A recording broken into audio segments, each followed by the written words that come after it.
ভিডিওটা লক্ষ্য করে দেখুন আসাদ আব্দুল্লাহ সংসদে সময় কম দেওয়া নিয়ে কি বলে। সম্পূর্ণ ভিডিও দেখতে থাকুন। আমাদেরকে এই সংসদে কথা বলতে দেওয়া হয় না। সালাউদ্দিন সাহেব কথা বলবেন ৪৫ মিনিট, আর সেখানে আমাকে কথা বলতে দিচ্ছেন আপনি ২ মিনিট। যখন এটারই বিরোধিতা আমরা করেছিলাম, যখন এটাই চেয়েছিলাম যে এটার বিরোধিতা হচ্ছে, তখনই আমাকে বলা হইলো যে this is not Shahbag square, it's parliament.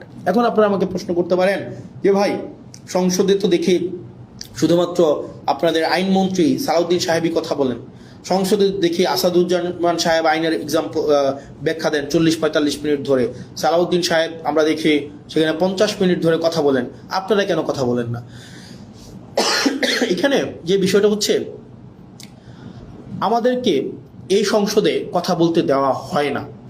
আমি একটা এক্সাম্পল দিই, যেমন আপনার সালাউদ্দিন সাহেব আমাদের স্বরাষ্ট্রমন্ত্রী, উনি যখনই দাঁড়ান, উনি যেহেতু ট্রেজারি বেঞ্চের উনি মেম্বার, ট্রেজারি বেঞ্চের উনি, অর্থাৎ উনি হচ্ছেন স্বরাষ্ট্রমন্ত্রী, উনি যখনই দাঁড়ান, যেই বিষয় ধরেন, যেমন মানবাধিকার কমিশন বিষয়ে আমাকে সময় দেওয়া হয়েছিল মাত্র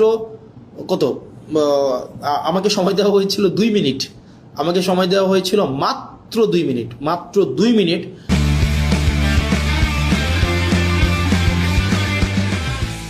আর এই বিষয়ে সালাউদ্দিন সাহেব ৪০ মিনিট কথা বলেছেন, ৪০ মিনিট। আমাদের